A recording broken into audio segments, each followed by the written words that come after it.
Hey guys, today I'm going to be talking about gender roles and how they're represented in popular culture.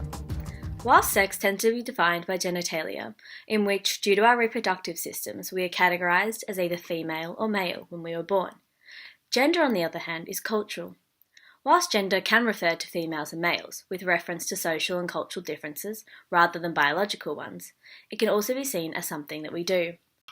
According to Butler's argument, gender is performative, in which it's not the expression of our biological sex, it is performatively constructed in culture.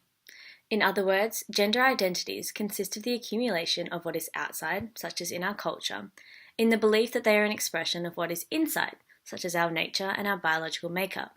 Masculinity and femininity can be seen as clusters of socially desirable attributes, stereotypically considered to differentiate males and females. So girls are meant to wear dresses, right? Be nurturing, shy away from physical aggression, and obviously wear pink. And boys, well, they're meant to be strong, sporty, authoritative, rarely emotional. It is these gender identities that we see repeatedly reinforced in society, specifically in popular culture. While some mediums of popular culture challenge these stereotypes, many reinforce and normalise them. Take the movie and story of Cinderella, for example.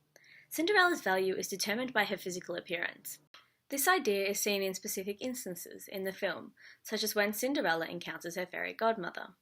Initially dressed in quite plainly in her house clothes, she is then transformed into a glamorous and impeccably dressed young bachelorette, reinforcing the expectation that to be deemed beautiful, women must dress up.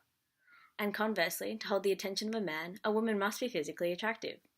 If Cinderella were to attend the prince's ball in her homely attire, her chances of making a good and lasting impression on the prince would be slim to none, reinforcing the notion that physical appearance often determines a woman's value in society.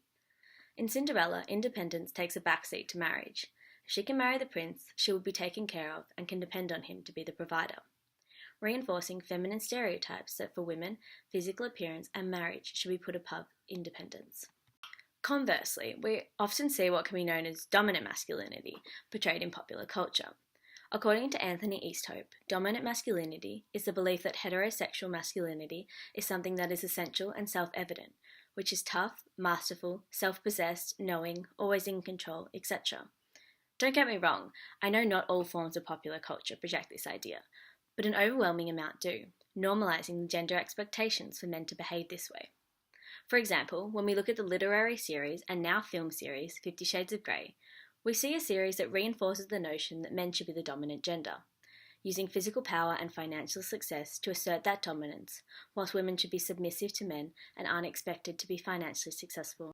Gender is understood as the culturally established correlates of sex, in which we act in either a feminine or masculine manner based on our sex. For example, in fashion, another form of popular culture, men and women tend to wear different clothing to identify their gender, because it's what's deemed normal.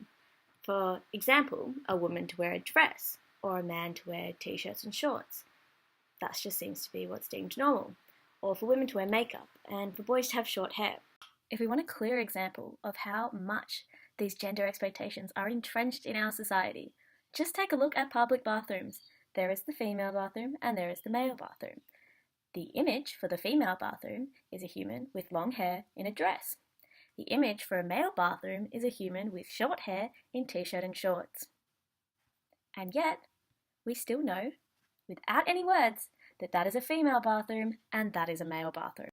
If we want another example that blatantly highlights the gender expectations for males and females in society, we can look at drag.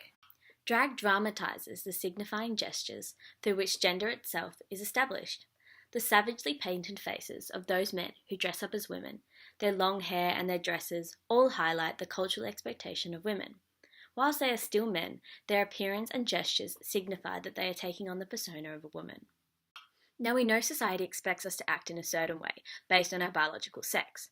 Men are usually expected to act and look masculine, and women feminine. However, we all express masculinity and femininity in different ways, and we all relate to the elements of masculinity or femininity differently. But because gender is so cultural, we must consider the ever-present role of popular culture in our lives, and the control it has over our lives by reinforcing or establishing gender expectations, through which we feel obliged to follow and obey.